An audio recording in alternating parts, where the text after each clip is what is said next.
আসসালামু আলাইকুম এভরিওয়ান। পদ্মাবতী গল্পের ৫ নাম্বার পার্ট নিয়ে চলে আসলাম। তো বেশি কথা না কইয়া চলুন গল্প শুরু করা যাক। মেহরাব খাবার রেখে উপরে চলে গেল। ফাহমিদা খান স্নেহাকেও খেতে নিয়ে বললেন। স্নেহা খাবার খেয়ে রুমে চলে আসে।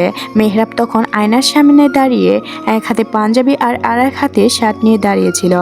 দেখছিল কোনটা পরে যাওয়া যায়।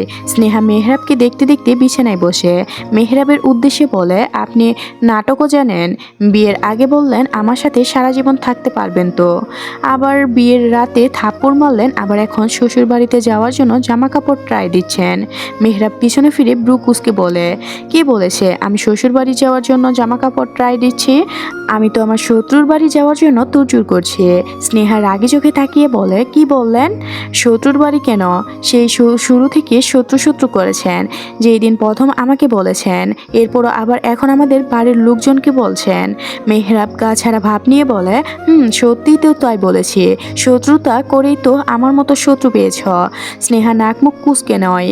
মেহরাব শার্ট আর পাঞ্জাবি বিছানায় রেখে বলে, দুপুরের পর রেডি হয়ে থেকো, আমি কিন্তু এসে দেরি করব না। স্নেহা মুখ ঘুরিয়ে বলে, যাব না আমি আপনার সাথে। মেহরাব তাচ্ছিল নয় হেসে বলে, না গেলে আমারই ভালো, তাহলে আমি আর রাতে আমার মতো লং ড্রাইভে চলে যাব। স্নেহা জিজ্ঞাসা দৃষ্টিতে তাকিয়ে বলে, কালকে রাতে লং ড্রাইভে গিয়েছিলেন? কার সাথে গিয়েছিলেন? নিশ্চয়ই লং ড্রাইভে একা যাননি। কি করছেন? কে ছিল সাথে? মেহরাব বাঁকা হেসে বলে, লং ড্রাইভে মানুষ কাকে নিয়ে যায়? নিশ্চয়ই প্রিয় মানুষ নিয়েই। স্নেহা হতভম্ব মেহরাবের কথা শুনে, প্রচণ্ড জেলাস হচ্ছে। ইচ্ছে করছে মেহরাবের মাথাটা ঠাস করে ফাটিয়ে দিতে। ভাবতে ভাবতে মেহরাবের দিকে তেড়ে গিয়ে বলে, আপনার সাহস হলো কি করে? বাড়িতে বউ রেখে অন্য মেয়ে নিয়ে লং ড্রাইভে যেতে লজ্জা করে না? ইচ্ছে করছে আপনার মাথাটাই ফাটিয়ে দেয়। স্নেহার কথাগুলো বলতে বলতে মেহরাবের একদম কাছাকাছি দাঁড়িয়েছে।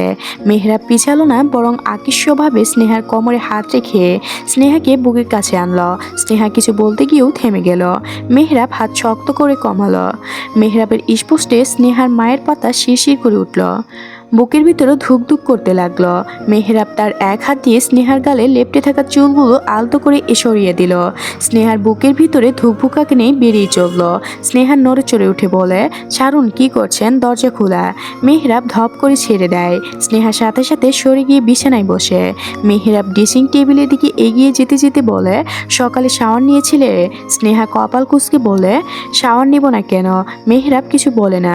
স্নেহার দিকে তাকিয়ে বাঁকা হেসে চলে যায়। স্নেহা নির্বাক দৃষ্টিতে তাকিয়ে থাকে। স্নেহা মেহরাবকে ডেকে ওঠে, এই যে শুনছেন একটু? মেহরাব আবারও রুমে ফিরে আসে। স্নেহা সাথে সাথে বলে, আপনার নাম্বারটা দিন তো। ঠিক আছে, তোমার ফোনে উঠাও। স্নেহা বিছানা থেকে নিজের ফোনে হাত নিয়ে বলে, হ্যাঁ বলুন। স্নেহা মেহরাবের নতুন ফোনের নাম্বার তুলে নেয়, সেই কল দিল। ফোনে টাকা নাই থাকার কারণে মিস কল চলে গেল। মেহরাব তা দেখে মুখ বাঁকিয়ে বলে, তুমি মিস কল করার জন্য নাম্বার নিলে? স্নেহা মাথা নাড়াতে নাড়াতে বলে, না আসলে আর কি, ফোনে কালকেই টাকা শেষ হয়ে গিয়েছে, রিচার্জ করানো মনে নেই। বুঝেছি। কি করে টাকা শেষ হয়ে গিয়েছে? আসলে বলতে হবে না, থাকো আসছে। মেহরাব চলে গেল। স্নেহা নিজের কথাটা পুরোপুরি বলতেও পারল না। দুপুরের 2:30টার দিকে মেহরাব বাড়ি ফিরে আসে। এসে দেখে স্নেহা বসে মোবাইল দেখছে। রেডি হয়নি এখনো। মানে কি? মেহরাব বলে গিয়েছিল ওকে রেডি হয়ে থাকতে, কিন্তু তার কোনো হেলদুলি নেই। মেহরাব কথাগুলো ভাবতে ভাবতে স্নেহার দিকে তাকিয়ে রইল। স্নেহা ফোন রেখে মেহরাবের দিকে তাকিয়ে বলে, ওইভাবে তাকিয়ে আছেন কেন? আমি যে সুন্দর এটা ভালো করে তাকিয়ে দেখলেই তো হয়। মেহরাব ধমক দিয়ে বলে, চুপ, তোমাকে কি বলে গিয়েছিলাম? কি বলে গিয়েছিলেন? বলেননি রেডি হয়ে থাকতে? রেডি তো হইনি কেন? ভেবেছিলাম আপনি আসলেই রেডি হব। চাও তাড়াতাড়ি রেডি হও। এই বলে মেহরাব জামা কাপড় বের করে ওয়াশরুমে চলে যায়। স্নেহা বিছানায় হেরে কাবার্ড খুলে শাড়ি বের করে দাঁড়িয়ে থাকে। মেহরাব বের হতে সে ঢুকে পড়ে। মেহরাব ড্রেসিং টেবিলের সামনে এসে দাঁড়ায়। মেরিন রঙের শার্ট আর কালো প্যান্ট পরেছে। চুলগুলো ব্রাশ দিয়ে ঠিক করে পারফিউম লাগালো। রেডি হওয়া শেষ তাই ফোন হাতে নিয়ে বিছানায় বসলো। আর একটি পরি স্নেহা বের হয়ে ধীর পায়ে এগিয়ে এসে মেহরাবের সামনে দাঁড়ালো। মেহরাব মাথা তুলে তাকালো। স্নেহা খানিকটা নিচু গলায় বলে ওঠে, একটু শাড়ির কুচিটা ধরবেন, আমি একা পড়তে পারছি না। মেহরাব ফোন রেখে উঠে দাঁড়ায়। এরপর স্নেহার হাতে থেকে শাড়ির কুচিটা নিয়ে ভালো করে কুচি তুলল। এরপর সেটা স্নেহার হাতে দিয়ে ধরতে বলে নিচে বসে কুচি ঠিক করে। স্নেহা মেহরাবকে যত দেখছে তত যেন অবাক হচ্ছে। মেহরাব উঠে দাঁড়ায়। স্নেহা তখনও মেহরাবকে দেখার ধ্যানে। মেহরাব এরপর স্নেহার হাতে থেকে কুচিটা নিয়ে নিজেই গুজে দিল। স্নেহা হকচকি খেয়ে বলে ওঠে, এ কি করছেন, আমার কাছে দিন। মেহরাব শাড়ির কুচি স্নেহার হাতে দিয়ে বলে, আমার মধ্যে কি এমন দেখতে পাও যার জন্য তোমার জন্য অন্য কিছুই তাল থাকে না? তুমি তো মনে হয় আমাকে দেখতে দেখতেই শেষ করে দিবে। এত তাকিয়ে থাকবে না, নজর লেগে গেলে তখন কি করব? স্নেহা ভ্যাংচি দিয়ে বলে, তাকিয়ে থাকে বলে নিজেকে অযথা সুন্দর মনে করবেন না। মেহরাব স্নেহার দিকে বাড়ি এসে খাওয়া দাওয়া শেষ করে বসে আছে। মেহরাব এখনও আসার পরে স্বাভাবিকভাবে কথা বলছে, হাসি খুশি দেখাচ্ছে, কিন্তু ভিতরে ভিতরেও এতগুলো প্রতি কোনো ইন্টারেস্ট যাচ্ছে না। মেহরাবের ফোন বেজে ওঠে। স্নেহা নিজের রুমে ছিল। মেহরাবের ফোনের দিকে তাকিয়ে রুম থেকে মেহরাবের উদ্দেশ্যে বলে, আপনার ফোন কল এসেছে। কে দিয়েছে? আরিফ নাম উঠে আছে। মেহরাব আফনান মির্জার সাথে কথা বলছিল টুকটাক। স্নেহার ডাকে তার দিকে চেয়ে চলে আসে। স্নেহার হাত থেকে ফোনটা নিয়ে বেলকনির খেলা পেয়ে সেখানে চলে যায়। ফোনে তৎক্ষণে কেটে গিয়েছে, আবার কল এসে বাজতে থাকে। মেহরাব রিসিভ করে বলে, হ্যালো, বল, কোথায় তুই? আমি আছি এখানে। এই যে উকিলের কথা বলেছিলি, ওনার সাথে কথা বলে দেখলাম। এরপর উনি তার সাথে আর আমার সাথে পার্সোনালি দেখা করতে চাচ্ছে। ঠিক আছে, রাতে যাব। রাতে কেন? এখন শ্বশুর বাড়িতে এসেছি। আসিফ কুটলি হেসে বলে, তুই আর শ্বশুর বাড়ি সত্যি গিয়েছিস? আসিফ হেসে হেসে বলে, তো তোর শ্বশুর মশাই কেমন জামাই আদর করছে রে? না মানে খাওয়াচ্ছে তো?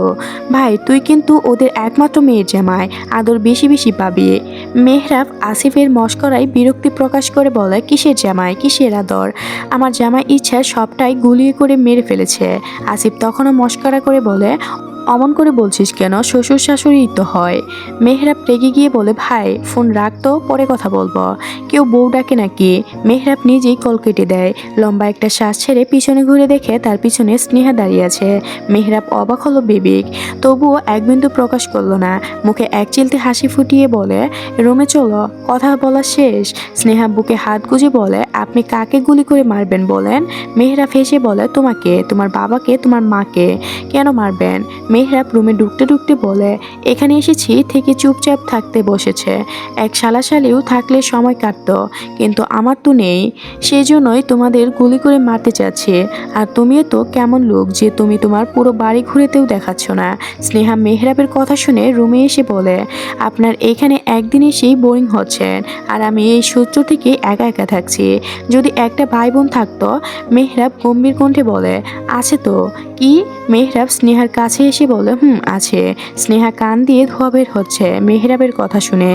সে তো একাই, তার ভাই কোন থেকে আসবে? স্নেহা রাগী কণ্ঠে বলে, আপনি পাগল হয়ে গিয়েছেন? কিসব বলছেন? আমার ভাই বোন আসবে কোথা থেকে?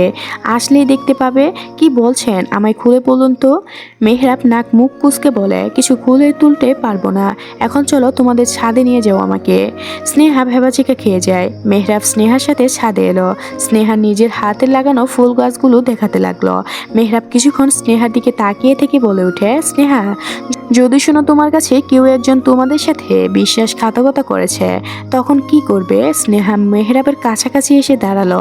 মেহরাবকে তার সহজ মনে হয় না, বারবার মনে হয় এই লোক কিছু একটা জানে। স্নেহা নরম গলায় বলে, কিছু বলতে চাচ্ছেন আমায়? ক্লিয়ার করে বলুন না। মেহরাব পকেট থেকে হাত গুজিয়ে নিচের দিকে তাকিয়ে দীপ্তশ্বাস ছেড়ে বলে, তোমার বাবা আরও একটা বিয়ে করেছে। স্নেহা মাথার আকাশ ভেঙে পড়ল। গলা দিয়ে কোনো কথা বের হলো না। প্রথম বিশ্বাস করতে চাইল না, তাই বলে উঠল, দেখুন, আমার বাবাকে নিয়ে আর যাই বলুন, মিথ্যা কথা বলবেন না। মেহরাব স্নেহার কাঁধে হাত রেখে দোলনার দিকে যেতে যেতে বলে, মিথ্যা বলছি না, বসো এখানে। মেহরাব স্নেহার সাথে বসলো। স্নেহা থতমত মুখে বলে ওঠে, আপনি প্লিজ আমাকে বলুন। স্নেহা মেহরাবের হাত ধরে বলে, দেখো, তোমার মনে হচ্ছে আমি মিথ্যা বলছি, কিন্তু আমি মিথ্যা বলছি না, সত্যি বলছি। তোমার বাবা বিয়ে করেছে, সেই করে একটা মেয়েও আছে। স্নেহা নিচুপ হয়ে গেল।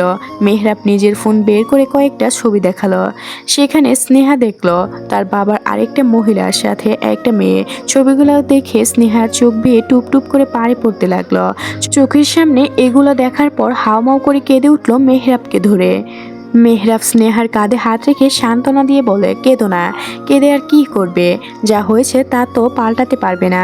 স্নেহা কাঁদতে কাঁদতে বলে, কিন্তু আব্বু এটা কেন করলো?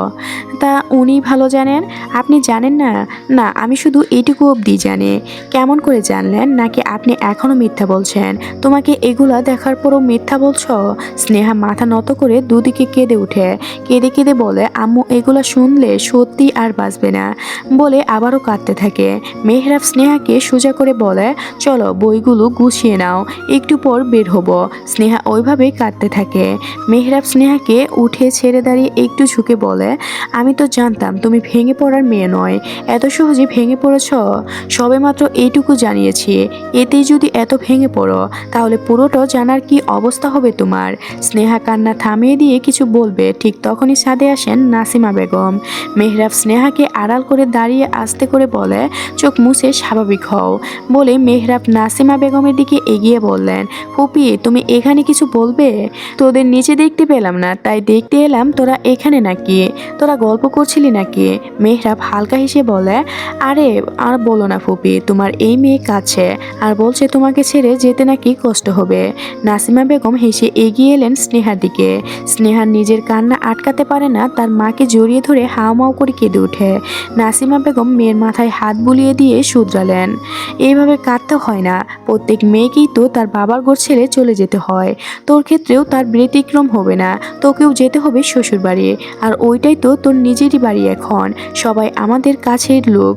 আর মেহরাবের কথা আর কি বলবো, ও তোকে অনেক ভালো রাখবে মা, তুই কাঁদিস না।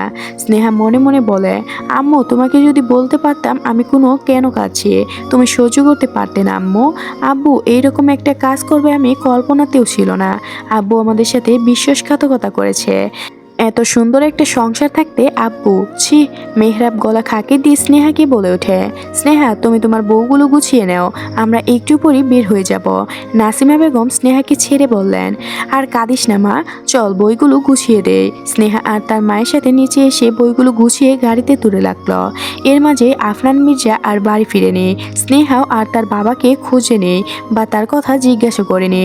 সন্ধ্যা 6টা, মেহরাব গাড়ি ড্রাইভ করছে, পাশে স্নেহা বসে আছে, চোখ মুখ ফোলা ফোলা, অনেক কেঁদেছে, এখনো চোখ দিয়ে টুপ টুপ করে পানি পড়ছে।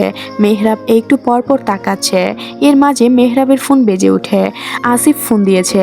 হ্যালো আসিফ, বল। ভাই তুই কই, শ্বশুর বাড়ি নাকি এখনো? না, বাড়িতে যাচ্ছে। ও তাহলে উগলের সাথে দেখা করতে হবে, যখন বের হবি তখন আধা ঘন্টা আগে আমাকে টেক্সট না হয় কল দিস। আর আমি আব্বুর সাথে একটু কাজে যাচ্ছি, তাই বিষয়টা তোকে জানিয়ে দিলাম। ঠিক আছে, আধা ঘন্টা আগেই জানাবো। আচ্ছা রাখছি তাহলে। মেহরাব ফোন রেখে স্নেহার দিকে তাকালো। নীরবতা ভেঙে নিজেই বলে ওঠে, তুমি এখনো কাঁদছ? কেঁদে আর কি করবে, যা হওয়ার তো তা হয়েইছে। স্নেহা নাক টেনে বলে, এমনটা তো না হলেও পারত, কিন্তু হয়ে গিয়েছে তো। স্নেহা নিচুপ। মেহরাব গাড় ঘুরিয়ে আবারও স্নেহার দিকে তাকিয়ে বলে, আচ্ছা তোমরা কি টের পাওনি এমন কোনো কিছু হবে? একটুর জন্যও কি তার চলাফেরা দেখতেও আন্দাজ করতে পারোনি? তাও আবার এতগুলা বছর। স্নেহা মাথা নত করে, না আন্দাজ করতে পারিনি।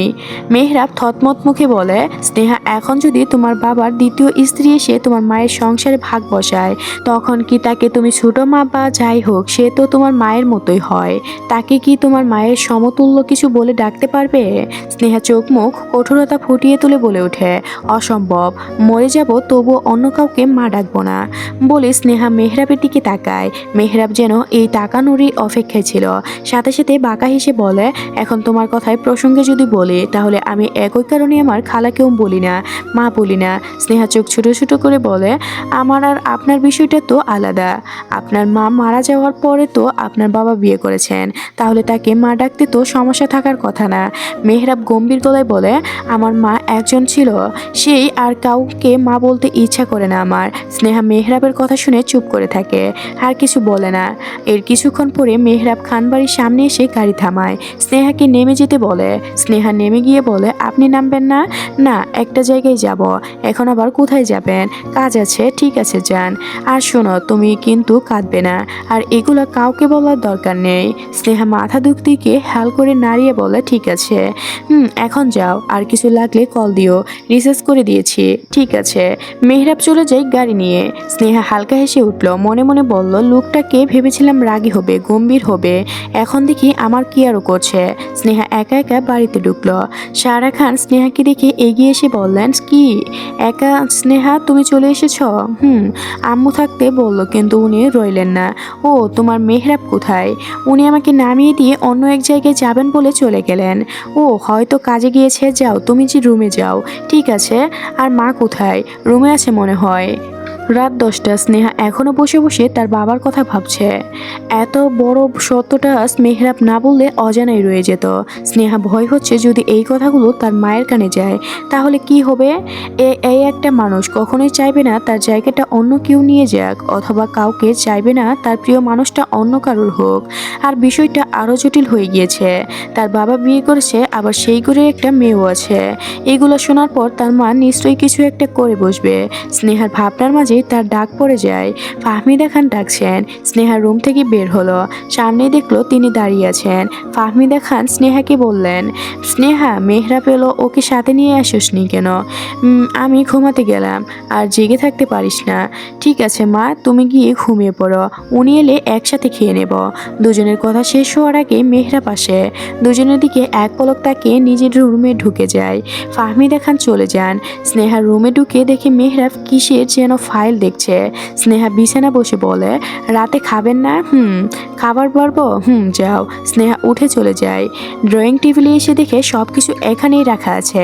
স্নেহা একটা চেয়ারে বসে থাকে। মেহরাব এলে শুধু খাবার বেড়ে দিবে।